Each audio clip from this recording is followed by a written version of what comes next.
अंततः वो समय आ गया जिसकी मुझे बरसों से प्रतीक्षा थी। मुझे मेरा सुदर्शन चक्र मिल गया मुझे मेरा सुदर्शन चक्र। अब मुझे परास्त कोई नहीं कर सकता, क्योंकि मैं अब सर्वशक्तिशाली हूं। मैं वासुदेवा।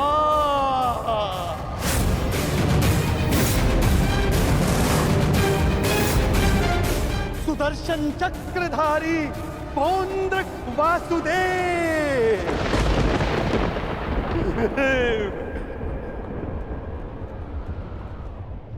अब समझा मूर्ख सूत पुत्र कि वास्तविक वासुदेव कौन है? तेरे इस छलिए कृष्ण ने भी स्वयं यहां स्वीकारा कि वास्तविक वासुदेव कौन है। यदि अब तूने मुझ पर कोई प्रहार करने का दुस्साहस किया तो अब तू भली भांति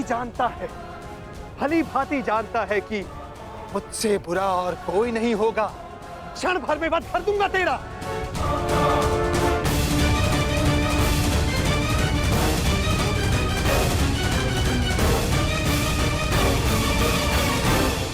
और तुम पांडु पुत्रों, अब तुम देख रहे हो ना कि सुदर्शन चक्र अब किसके हाथों में है?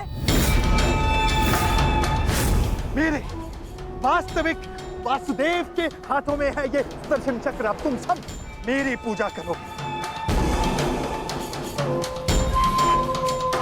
क्योंकि मैं ही वास्तविक वासुदेव हूं।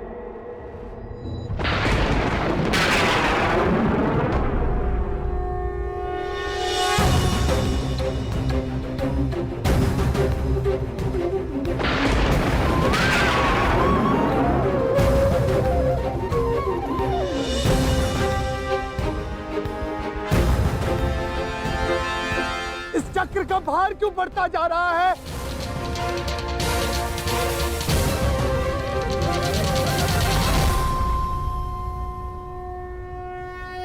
दुर्योधन, ये चक्र भारी होता जा रहा है। ये चक्र मुझे कुचल देगा।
ये क्या किया आपने?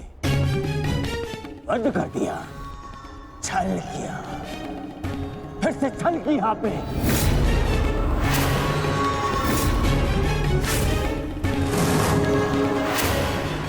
ये उचित नहीं किया आपने वासुदेव, नहीं किया उचित। शांत दुर्योधन।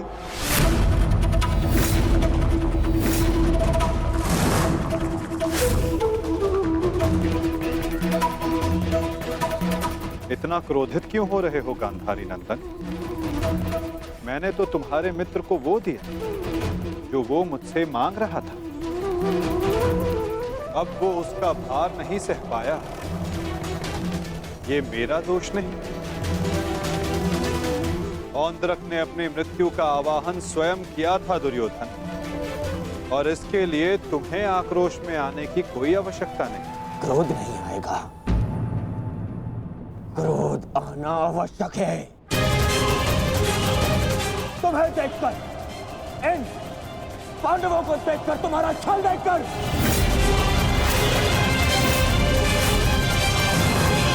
कैसा छल दुर्योधन? तुम्हारा मित्र पौंड्रक मेरा वेश धारण करता रहा, वो मेरी शक्ति, मुझे मिले सम्मान से आकर्षित हुआ। वो मेरे जैसा बनना चाहता था, परंतु वो ये नहीं समझ पाया कि शक्ति और सम्मान किसी का वेश धारण करने से, किसी का रूप धारण करने से नहीं मिलती। शक्ति और सम्मान मिलता है परिश्रम से, कर्मों से। यदि लौह को सुनहरे रंग से पोत दिया जाए तो उससे आभूषण नहीं बनते दुर्योधन। स्वर्ण बनने के लिए कड़ी अग्नि परीक्षा देनी होती है, कसौटी पर खरा उतरना पड़ता है दुर्योधन। और तुम्हारा मित्र सुदर्शन चक्र की कसौटी पर खरा नहीं उतर पाया और अंततः उसने अपना नाश कर लिया। तुम्हारी हानि पर मुझे खेद है दुर्योधन, परंतु पौंड्रक के अंत पर नहीं, क्योंकि उसके कर्मों का फल ही यही है।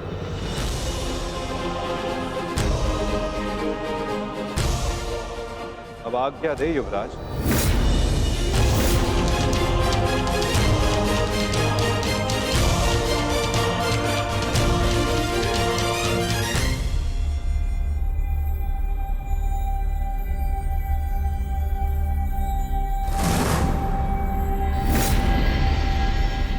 कल युद्ध के नियम निर्धारित किए जाएंगे गांधार राज।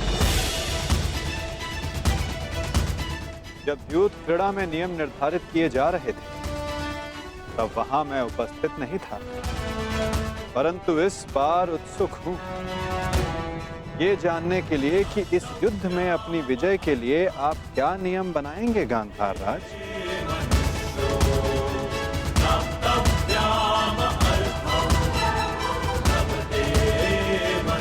कल के सूर्य उदय की प्रतीक्षा रहेगी मुझे।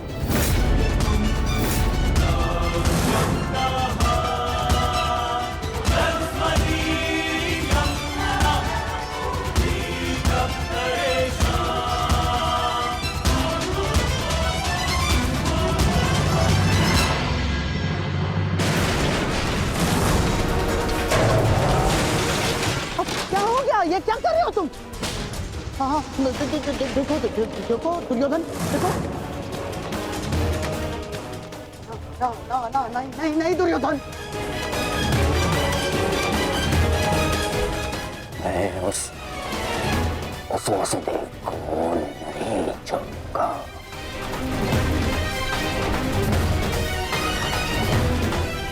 ना पांडवों को नहीं छोड़ूंगा।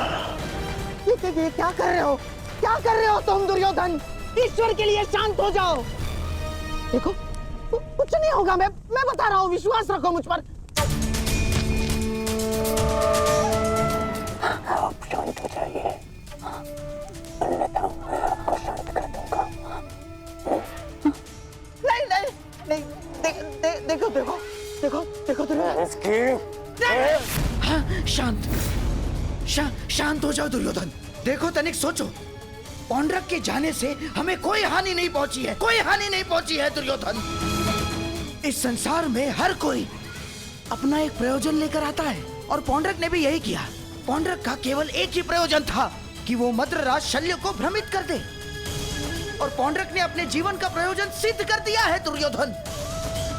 अब हमारे पास 11 अक्षौणी सेना है और पांडवों के पास केवल 7 दुर्योधन, केवल 7। अब ये विलाप का समय नहीं है, उत्सव का समय है। उत्सव मनाओ। वो तो ठीक है मामाश्री, परंतु मैं उस वासुदेव का कौतुक बुला नहीं पा रहा हूं।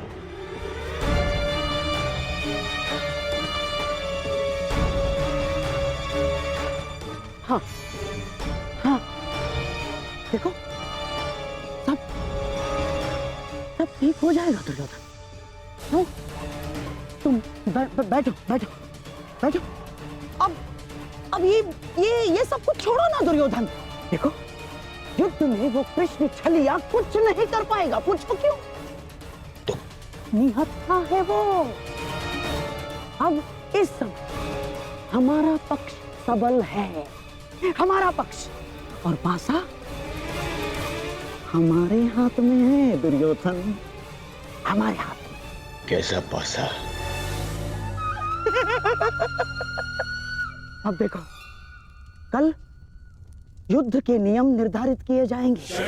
ऐसे नियम बनाऊंगा कि पांडव पक्ष आ जाएगा, और फिर वो छलिया कुछ नहीं कर पाएगा, वो छलिया।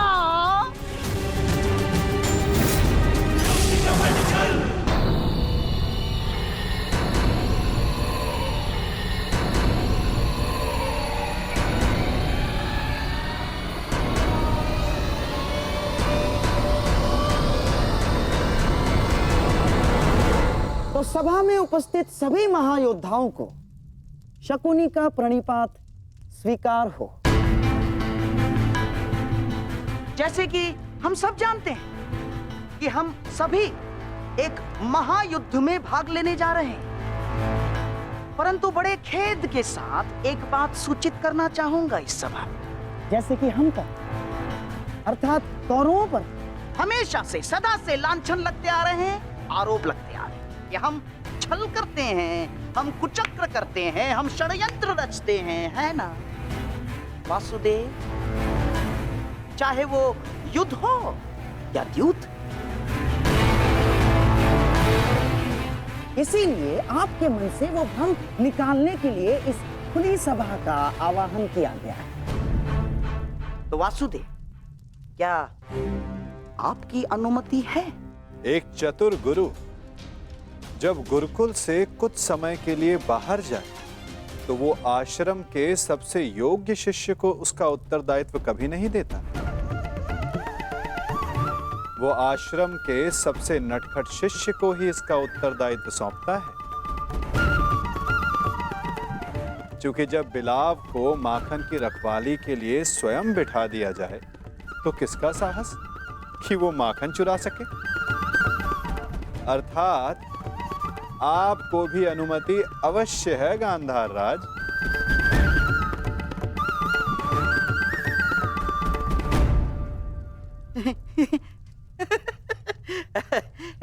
वासुदेव, आपका विनोद समझने में मैं असक्षम हूं।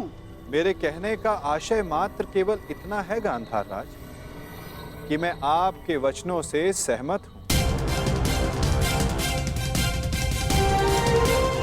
यद्यपि युद्ध सीमा बढ़ाने या सीमा पर अतिक्रमण रोकने के लिए होता है, तो युद्ध के नियम और सीमा निश्चित कर लेना आवश्यक है। क्योंकि यही नियम, यही सीमाएं इस युद्ध को धर्म युद्ध बनाएगी। तो ये बात आप सरल मार्ग से भी बता सकते थे वासुदेव। यदि आपका भाषण समाप्त हो गया तो हम युद्ध के नियमों पर चर्चा करें। वैसे भी हमारे और आपके पक्ष की सेना के अंतर को देखते हुए यह युद्ध केवल औपचारिकता मात्र रह गया है।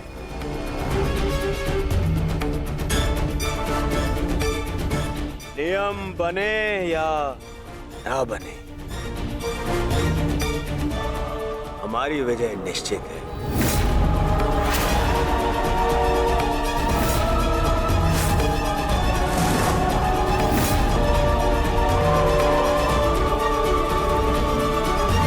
हमारी विजय निश्चित है। इस आत्मविश्वास का कोई एक कारण तो बताओ।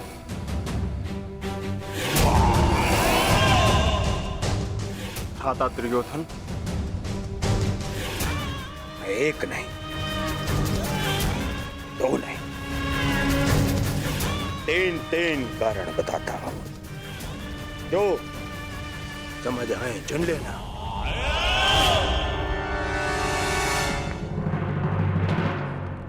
पहला कारण, पितामह भीष्म, जिन्हें इच्छा मृत्यु का वरदान है।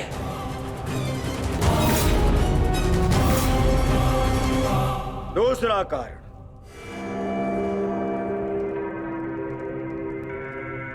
आचार्य द्रोण, जिन्होंने तुम पांडवों को शस्त्र संधान की शिक्षा दी।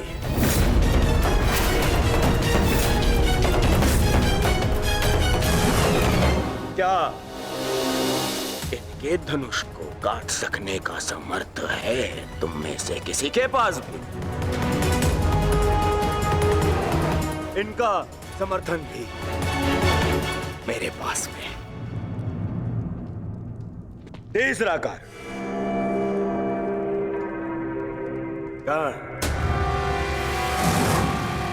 ब्रह्मास्त्र, ब्रह्मांडास्त्र और ब्रह्मशिरास्त्र जैसे अस्त्रों से सज्जित है मेरा मित्र कर्ण, जिसका बाण तुम्हें विजय प्राप्त करने नहीं देगा और जिसका कवच मुझे पराजित नहीं होने देगा।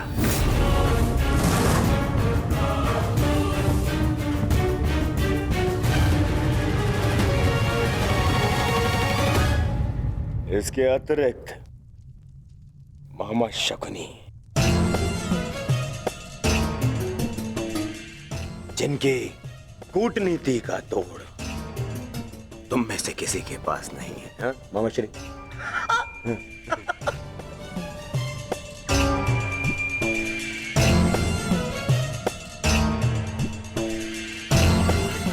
भद्रराज शैल्य, नारायणी सेना। अब अरे ये तो 3 से अधिक कारण हो गए, है ना अर्जुन? जिसके पास इतने सारे कारण हो उसे कौन पराजित कर सकता है?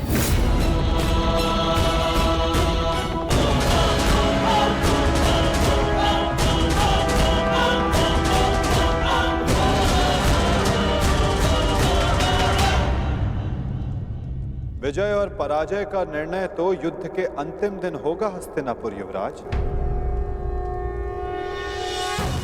नियम तो केवल युद्ध का मार्गदर्शन करते हैं। अंत में कौन कितनी सीमा में रहता है और किसे सीमा तोड़ने का दंड मिलेगा, ये तो समय ही बताएगा।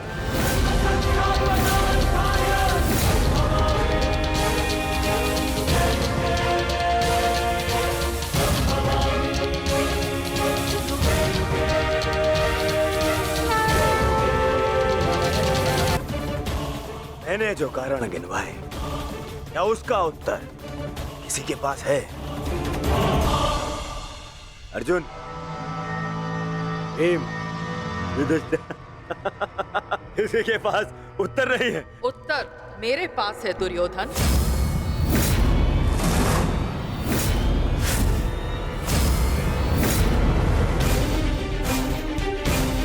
मैं नया जन्म लेके आऊंगी भीष्म, तुमसे प्रतिशोध पूर्ण करने।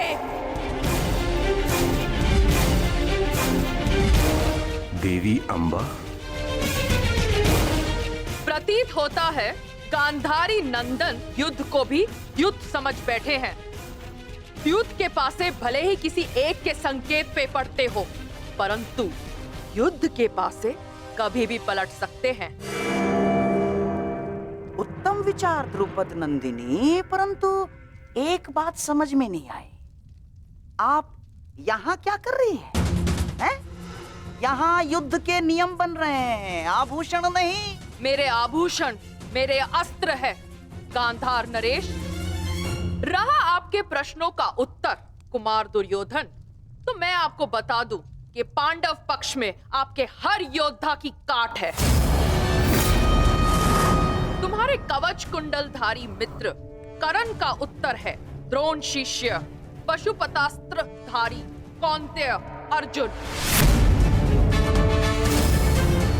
आपकी अगली सुरक्षा पंक्ति आचार्य द्रोण, तो कदाचित आप भूल रहे हो तो मैं आपको स्मरण करा दूं कि मेरे भाई धृष्टद्युम्न का जन्म द्रोण का वध करने के लिए हुआ है। रही बात आपके प्रिय मामाश्री की, नारायणी सेना की, तो मैं आपको बता दूं स्वयं नारायण पांडवों के मार्गदर्शक है। और शेष रहे आपके कुशल अनुभवी सेनापति गंगा पुत्र भीष्म, तो उन्हें मुक्त करने के लिए मैं स्वयं आप सबके सामने खड़ी हूं।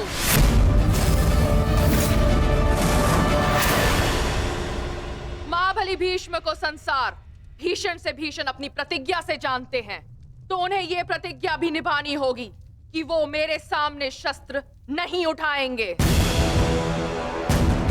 तो कौरव दल, स्वागत कीजिए पांडव पक्ष के सेनापति वीरांगना शिखंडिनी का। अद्भुत पांचाल कुमारी, अद्भुत। परंतु यह समय युद्ध की ललकार देने का नहीं है। यहां हम युद्ध के नियम निर्धारित करने के लिए बैठे हुए हैं, इसीलिए आप अपना स्थान ग्रहण करें। तो अब बिना किसी विलंब के युद्ध के नियम निर्धारित करने के लिए चर्चा की जाए। जैसे कि कुरुकुल की रीति रही है कि सदैव सबको समान अवसर दिया जाए, इसीलिए युद्ध के नियम निर्धारित करने के लिए भी हम कौरवों की तरफ से सभी उपस्थित महायोद्धाओं को नियमों का सुझाव देने का समान अवसर दिया जाएगा।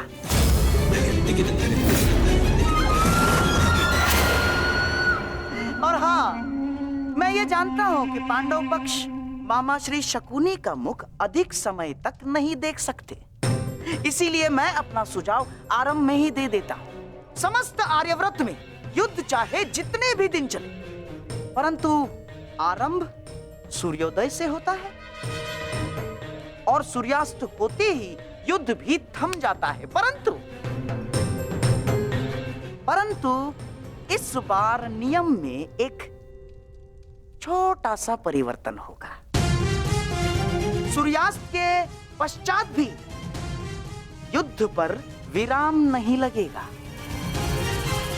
तब तक जब तक अंधकार इतना सघन न हो जाए कि योद्धाओं को मशाल के प्रकाश में भी कुछ दिखाई न दे।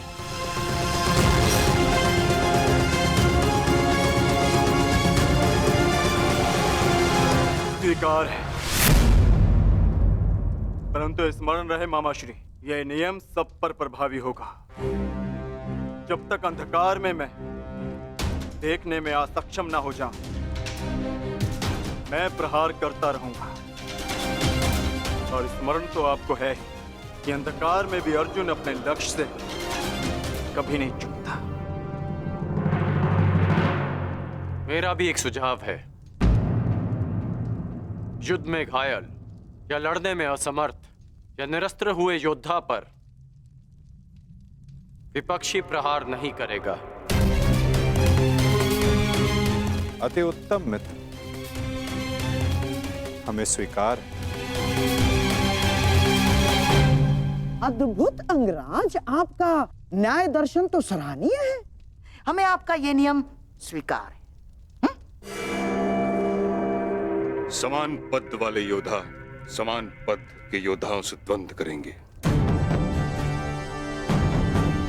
रथी रथी से द्वंद्व करेंगे, महारथी महारथी से द्वंद्व करेंगे, अश्वरोही से अश्वरोही द्वंद्व करेंगे और गजरोही से गजरोही द्वंद्व करेंगे। एक योद्धा केवल एक योद्धा से युद्ध करेगा।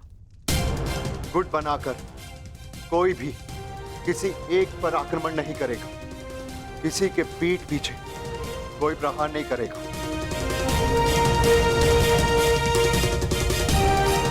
यदि विपक्षी ने पहले छल किया तो क्या प्रतिपक्षी को उसका उत्तर देने का अधिकार है? वो योद्धा की सोच पर निर्भर करता है विकोदर। एक महत्वपूर्ण नियम, इस युद्ध में वही योद्धा एक दूसरे का सामना कर सकता है जिसके पास समान रूप से अस्त्र, शस्त्र और शक्ति होगी। दुर्बल पर प्रहार करना निषेध होगा। और इस युद्ध में गदाधारी गदा युद्ध के नियम से और धनुर्धर धनुर्शस्त्र के युद्ध से युद्ध करेंगे। और सबसे महत्वपूर्ण नियम, इस युद्ध में किसी भी प्रकार का छल, कुचक या षड्यंत्र नहीं होगा। स्मरण रहे। हमें स्वीकार है।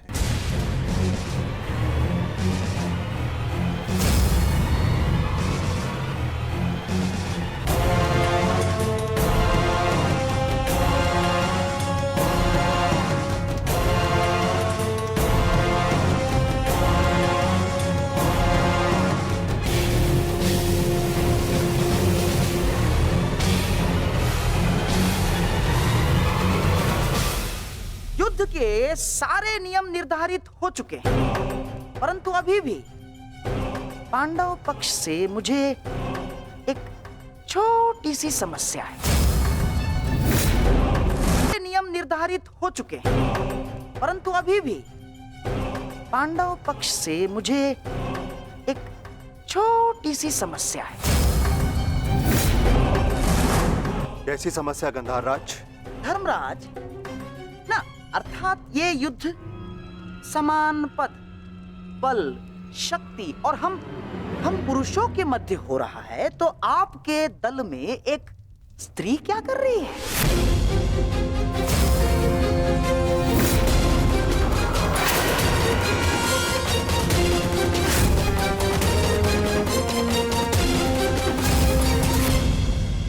ना, पुरुषों के युद्ध में एक स्त्री का भाग लेना युद्ध के नियमों के विपरीत है धर्मराज। ये नियम आप जैसे द्रुत पुरुषों ने बनाए हैं, जो स्त्री को तुच्छ मानते हैं, केवल वस्तु मानते हैं। शिव शिव शिव शिव शिव शिव शिव शिव, ये क्या कह रही हैं आप? ये नियम तो स्वयं महादेव ने बनाए हैं। महादेव, आपको स्मरण है ना, जब देवी पार्वती ने असुरों का नाश करने के लिए माता काली का रूप धारण किया था, तो स्वयं महादेव ने भी उन्हें रोकने के लिए अपने बल का प्रयोग नहीं किया ना, अपितु वो स्वयं माता काली के समक्ष नतमस्तक हो गए। जब स्वयं ईश्वर इस नियम का पालन कर सकते हैं, तो हम तो केवल साधारण मनुष्य हैं। कोई भी पुरुष योद्धा एक स्त्री पर आक्रमण नहीं करेगा, यही युद्ध के आधारभूत नियमों में से एक है। और यदि ऐसे में यानी एक स्त्री को पांडव दल का सेनापति पद दिया जाता है, तो कौरव, बेचारे कौरव तो बिना युद्ध लड़े ही हार जाएंगे। क्या ये अधर्म नहीं है? बताइए। अपने सेनापति के प्राण बचाने के लिए और कोई मार्ग नहीं सूझा आप लोगों को? योद्धा सिर्फ योद्धा होता है, स्त्री या पुरुष नहीं। स्मरण है मां पार्वती, जिन्होंने काली का रूप धारण करके कितने असुरों का वध किया था। हम असुर नहीं है, हम साधारण मनुष्य हैं, मनुष्य, सभ्य मनुष्य। और सभ्य मनुष्य नियमों का पालन करता है। आप सेनापति पद छोड़ दे, यही धर्म है। क्यों धर्मराज?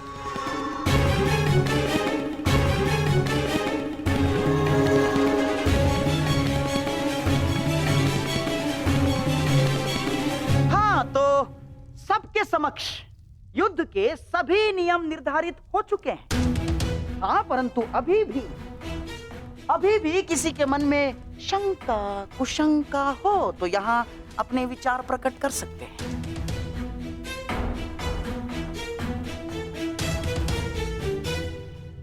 नहीं गांधार राज, इस सभा में बनाए सभी नियम और उपनियम हमें स्वीकार है।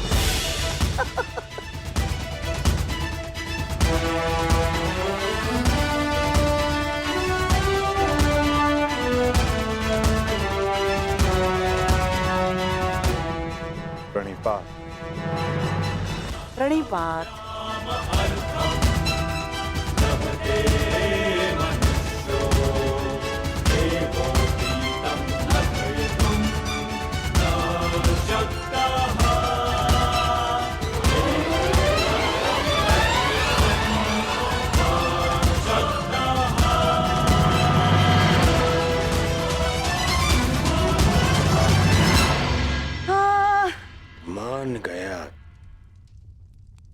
मान गया क्या रणनीति थी मामाश्री। आपकी रणनीति को मैं मान गया मामाश्री। आपकी रणनीति का उत्तर तो आज कृष्ण के पास भी नहीं था। पूरी युद्ध की व्यूहरचना ही बदल दी आपने साधु। साधु! परंतु सुनो, अब ये साधुवाद देने में समय व्यर्थ ना करो दुर्योधन। हमें केवल ये युद्ध आरंभ ही नहीं करना है, अपितु इस युद्ध को जीतना भी है। और युद्ध में विजय प्राप्त करने के लिए अनुकूल परिस्थितियां बनानी पड़ती हैं।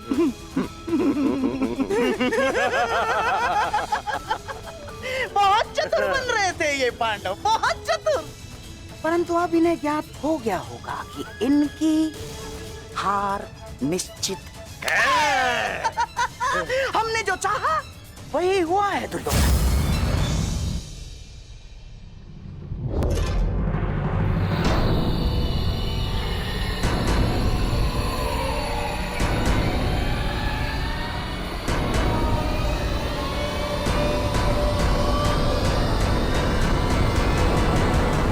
आदि ना अपनी कायरता गंगा पुत्र। फिर से मौन रहकर तुमने अपने इच्छा मृत्यु के वरदान को लंबा कर दिया। फिर से अपनी दृष्टि झुकाकर तुम्हें लगता है कि तुमने अंबा के प्रतिशोध को झुका दिया।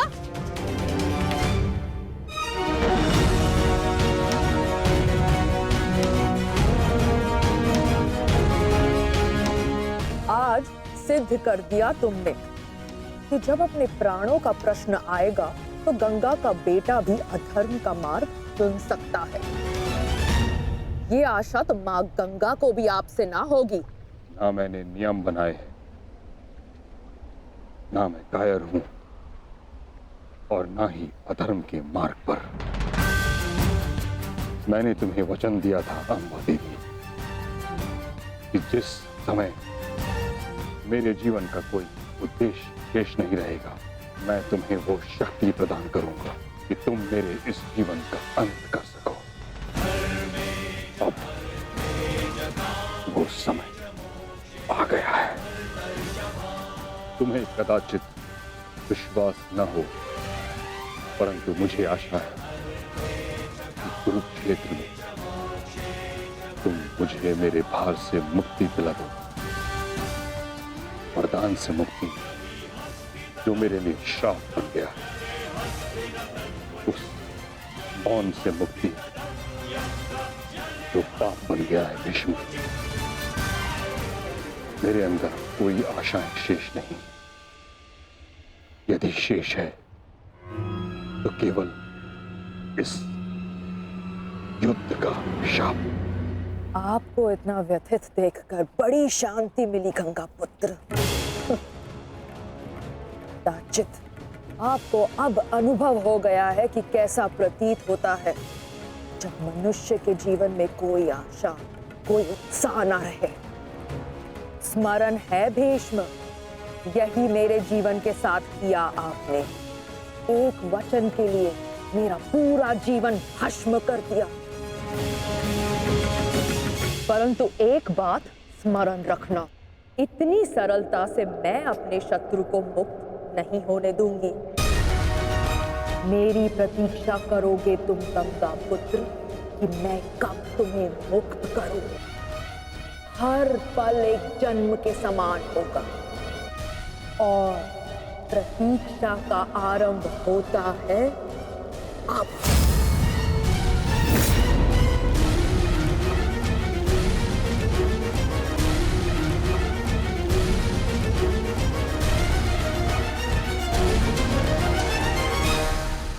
उन्हें नहीं छोड़ूंगा ज्येष्ठ। उन्होंने हमारे साथ छल किया है।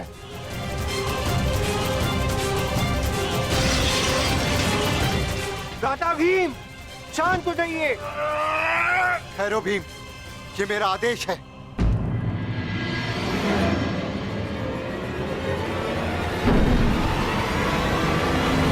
क्रोध केवल तुम्हें नहीं आ रहा है, रक्त हम सबको उबल रहा है। एक और हमारे ही मामा श्री को छल के कारण हमारे विरुद्ध युद्ध करना पड़ रहा है,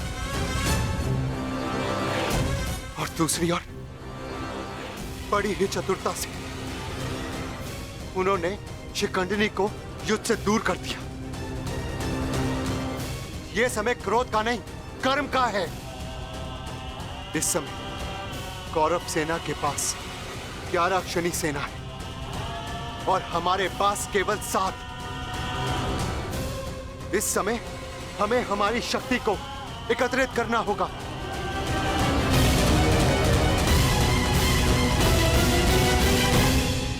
वासुदेव, क्या हम कभी भी कौरवों से न्याय की आशा नहीं रख सकते? गांधार राज और दुर्योधन से तो हम न्याय की आशा नहीं रख सकते, परंतु अंगराज कर्ण से, दानवीर कर्ण से आशा अवश्य की जा सकती है।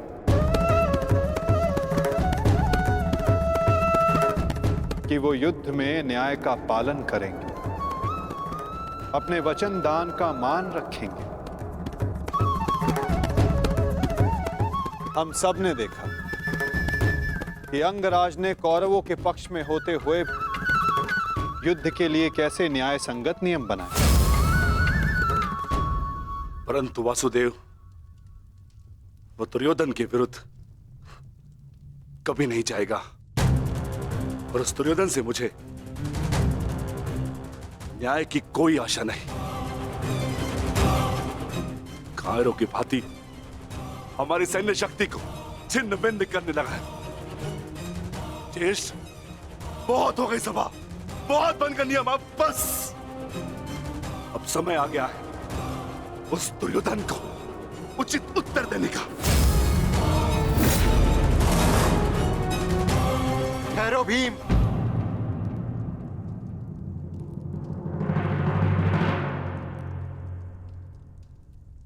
युद्ध का समय अभी नहीं हुआ है अनुज। ज्येष्ठ, मैं तो केवल आपकी आज्ञा का पालन करने जा रहा हूं। आपने तो कहा था ना कि समय अपनी शक्ति एकत्रित करने का है, तो बस मैं वही करने जा रहा हूं।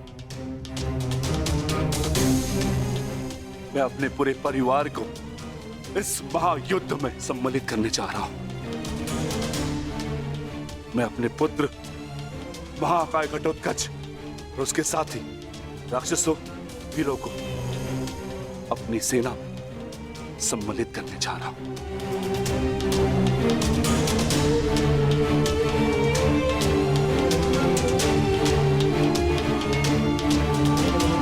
तुम उचित कह रहे हो अनुज, तुम्हें शीघ्र अतिशीघ्र यहां से प्रस्थान करना चाहिए।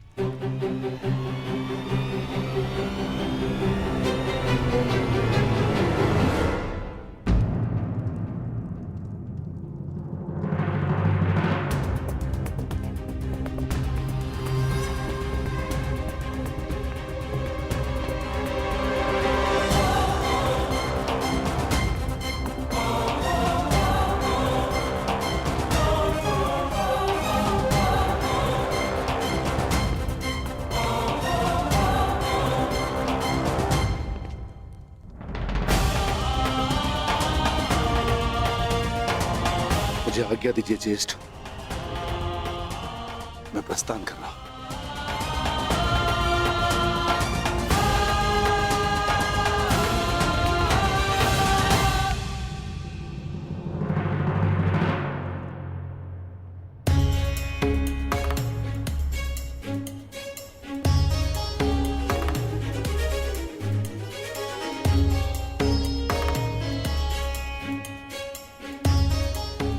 प्रणिपात वासुदेव,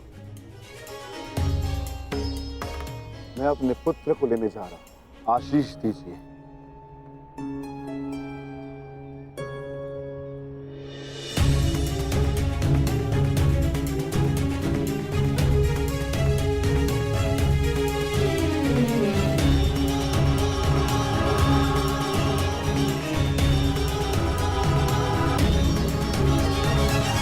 हुआ माता? आप अचानक बाहर क्यों आ गए?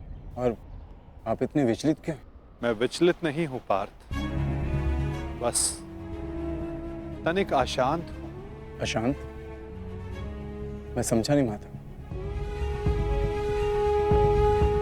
युद्ध होता ही ऐसा है पार्थ, जो मन को अशांत कर दे।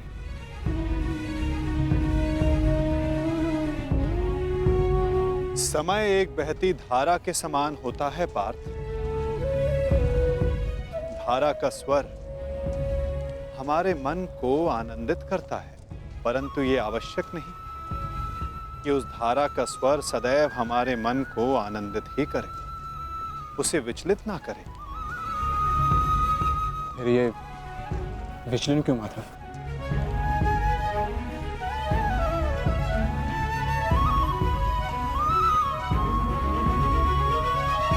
अन्न।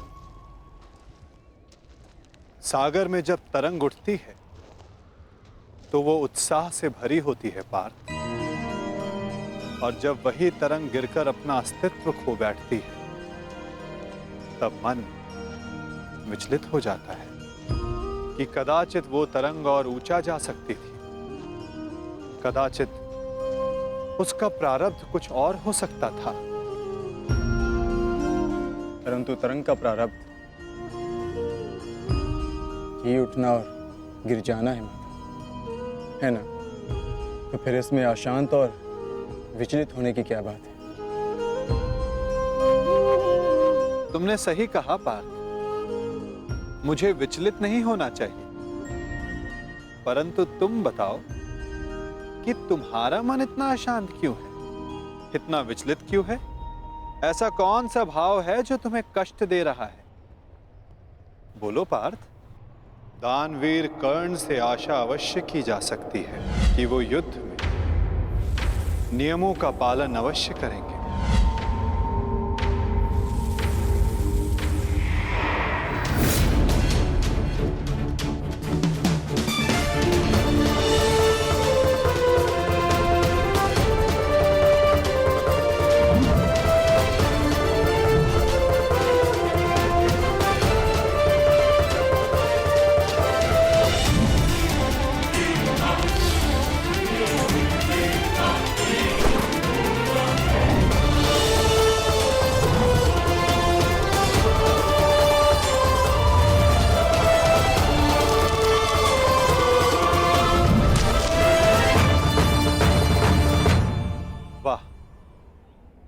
कितना अद्भुत धनुधर है ये।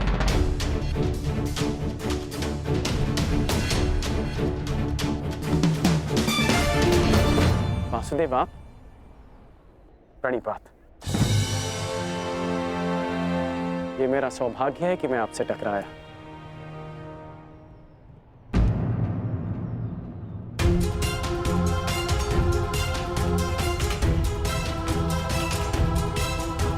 सौभाग्य और दुर्भाग्य के लिए धन्यवाद और तानों का पात्र समय होता है अंगराज, मनुष्य नहीं। उचित परिस्थिति में उचित समय पर उचित मनुष्य से मिल जाना सौभाग्य होता है, और अनुचित परिस्थिति में उचित मनुष्य से मिलना दुर्भाग्य होता है कर्ण। आपका टकराना तो उचित ही होता है वासुदेव, इसलिए यह सौभाग्य होता है। आज्ञा दीजिए। प्रणिपात।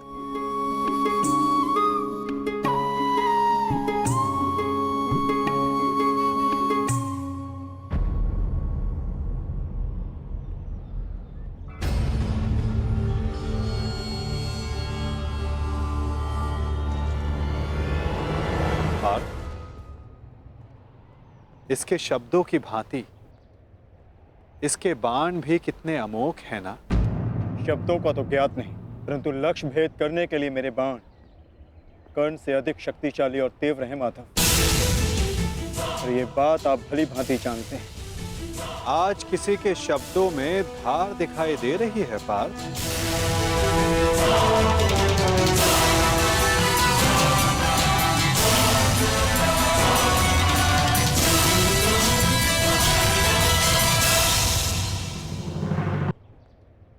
इसके शब्दों की भांति इसके बाण भी कितने अमोघ हैं ना।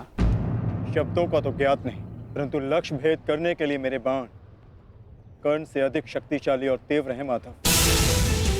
और ये बात आप भली भांति जानते हैं। आज किसी के शब्दों में धार दिखाई दे रही है पार्थ।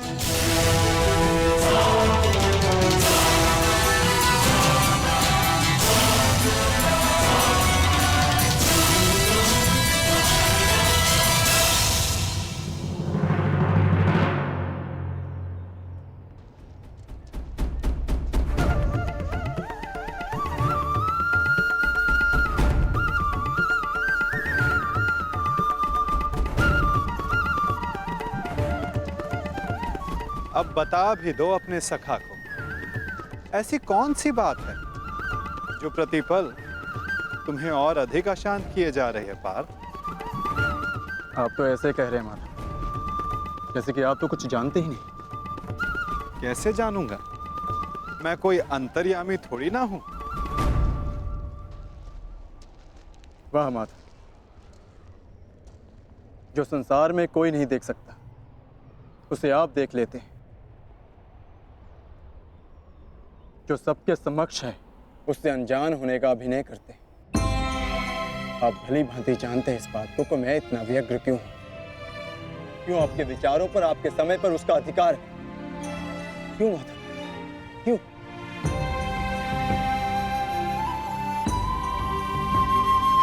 प्रशंसा उसकी की जाती है पार्थ जो प्रशंसा के योग्य होता है।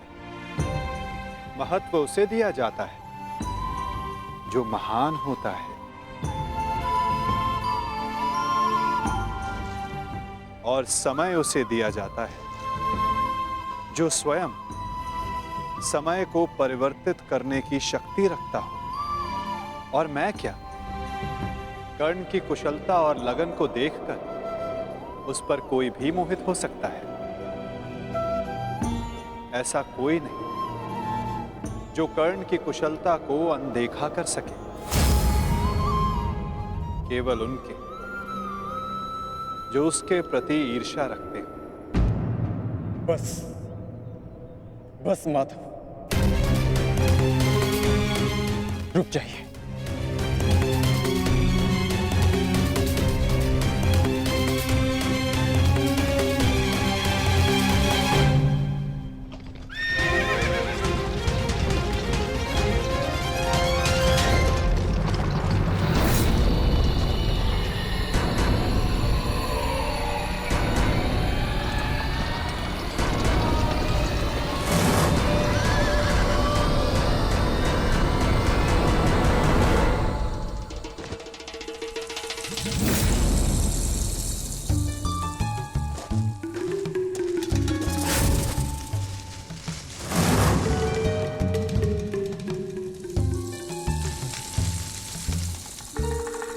कौन है वहां?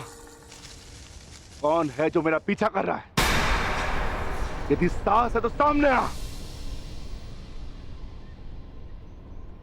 आपको लगता है कि मुझे कर्ण से ईर्ष्या है, परंतु मुझे कर्ण से ईर्ष्या क्यों होगी माता? मैं भी मानता हूँ कि वो एक महान धनुर्धारी है और इस बात का मैं सम्मान भी करता हूँ। इसलिए उसके साथ अपना अधूरा द्वंद्व पूर्ण करना चाहता हूँ। परंतु माता, आप कैसे भूल सकते हैं वो अर्जुन ही था जिसने विराट युद्ध में कर्ण को पराजित किया था। वो अर्जुन ही था जिसने कर्ण के रहते हुए पांचाली के स्वयंवर को विजित किया था। मैं स्वीकार करता हूं कि कर्ण एक महान योद्धा है, धनुर्धारी, परंतु मुझे आज तक उसने कोई अद्भुत बात नहीं दिखी। परंतु आज एक विचित्र बात का भान अवश्य हुआ है कि आपके हृदय में अर्जुन से अधिक कर्ण बसता है।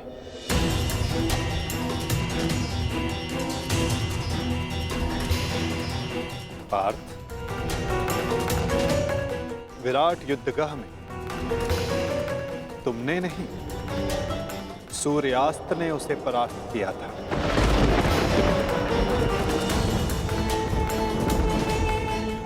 पांचाली के स्वयंवर एक सूत के प्रति क्षत्रियों के दीर्घाह ने जीता।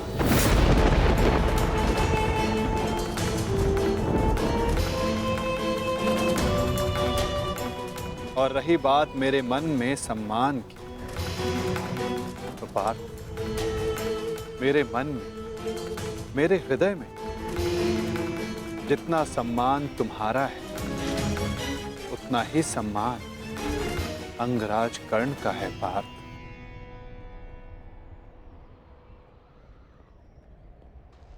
जलधारा की शक्ति का अनुमान उसकी सतह को देखकर नहीं लगाया जा सकता पार्थ। जलधारा की शक्ति उसके भीतर छिपे उथल तरंगों में होता है पार्थ,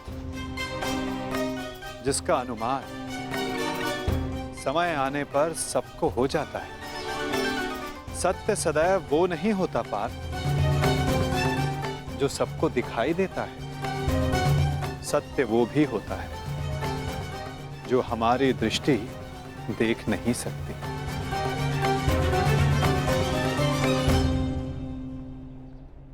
और बहुत शीघ्र तुम्हें उसका अनुमान भी हो जाएगा।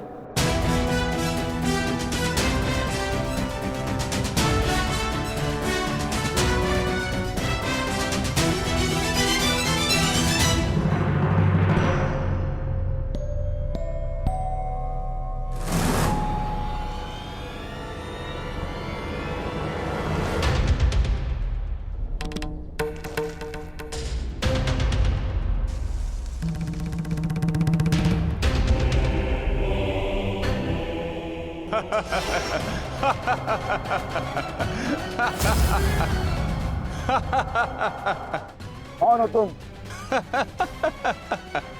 तुम्हें अनुमान भी है? किस पर हंस रहे हो? जानते हो मैं कौन हूं? मेरा नाम क्या है? बता दीजिए ना भद्र। आपका रूप देखकर तो भय लगता नहीं, कदाचित आपका नाम इतना भयंकर हो जिसे सुनकर मेरी हंसी चली जाए। तुम जानते हो मैं कौन हूं? यदि मैंने अपना परिचय दे दिया तो तुम श्वास भी नहीं ले पाओगे। और यदि मैंने आपके कर्मों का दंड दे दिया तो आप अपना नाम भी भूल जाएंगे भद्र।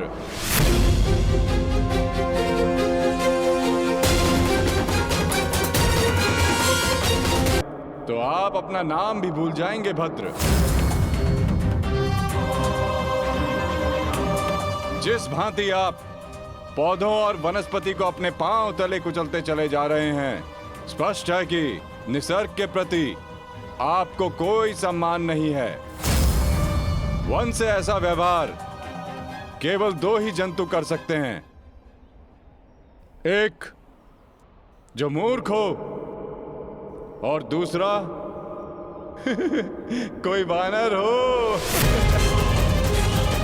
इसीलिए सोच रहा हूं कि आप कोई मूर्ख हैं या फिर कोई वानर। मूर्ख, तुम्हें तुम्हारी मृत्यु क्या खींचना ये?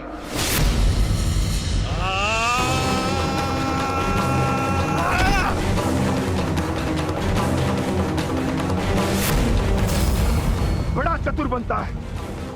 तुझे अभी मैं सिखाता हूं कि बड़ों के साथ कैसे व्यवहार करना चाहिए। कुछ भी सीखने के लिए मैं सदा प्रस्तुत हूं भद्र। आगे बढ़िए।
तुम साधारण मनुष्य नहीं हो सकते। कौन हो? कौन हो तुम?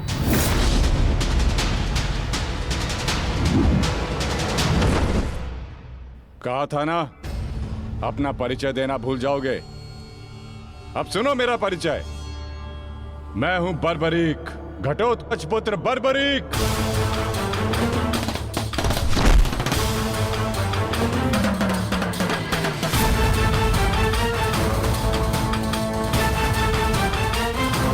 बालक, अपना परिचय देने से पूर्व मेरा नाम तो जान लेते।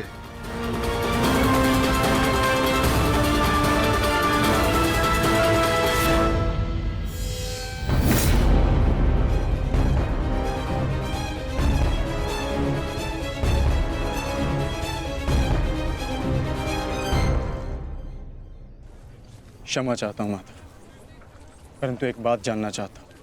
ऐसा क्या है उस कर्ण में जो वो कर सकता है और वही सब उससे अधिक कुशलता से मैं कर सकता हूं?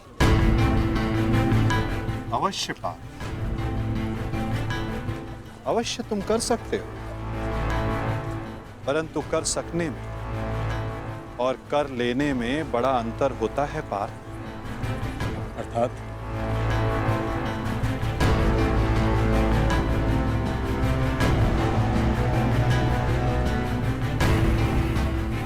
शब्द और अर्थ के फेर में मत पड़ो पार्थ, उससे कोई लाभ नहीं होता। नहीं माता, लाभ है। बहुत गुणगान सुन लिया कर्ण का। आज तक मैंने आपकी हर बात आंख मूंद कर मानी है, परंतु आज मुझे साक्ष्य चाहिए, प्रमाण चाहिए कि कर्ण श्रेष्ठ क्यों है। तुम्हें पूर्ण विश्वास है पार्थ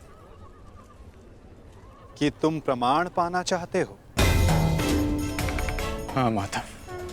ठीक है अर्जुन, मैं तुम्हें सिद्ध करके दिखाता हूं। कदाचित उसके पश्चात तुम्हें विश्वास हो जाए। यदि फिर भी विश्वास ना हुआ तो?